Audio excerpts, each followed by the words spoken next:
Tozu betirako mugimenduak 3. erresistentzia kanpada antolatuko du gaurtik hasita. Getxoko udalak Ibarbengoako parkina eraikitzeko asmoa izan du 2006 urtetik. Eta landan dagoen erresistentzia gunea utzarazi eta obrekin hasiko direla adierazi dute mugimenduko kideek. 2011 urtean okupatu zuten Tozuko landa. Eta 6 urte hauetan, udalaren hiri eredu urbanizatuari aurre egiteko hortu proiektua eraikitzen jardun dute.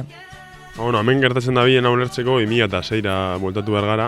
Izan ere 2006an Bilbao metropolitanerako PTP-aren barruan Getxon 8.000 etxe bizitza egiteko plana aurkeztu zuen udaletxeak. Eta horren arira, auzokideen aldetik mobilizazio oso garrantzioak egon ziren, 2007an 3.000 pertsona atera ziren kalera, eta mobilizazioen ondorioz udaletxeak atxera egin behar izan zuen bere intentzio horretan.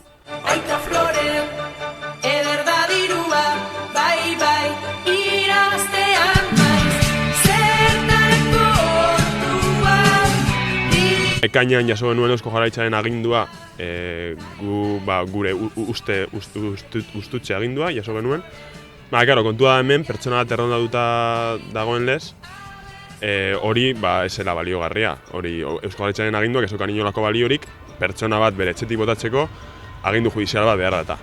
Eta doan uztaila partean ziren agindu judizialerako eskaera eta bar, eta uztaila amaieran epaiak onartu zuen hori.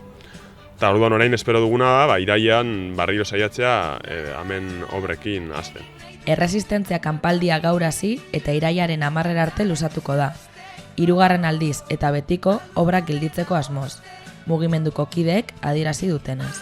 Gaur hasteko Melillara Kanamanan joandako lagun batzuk edukiko ditugu, ongietorri fusiatu taldetik datozenak.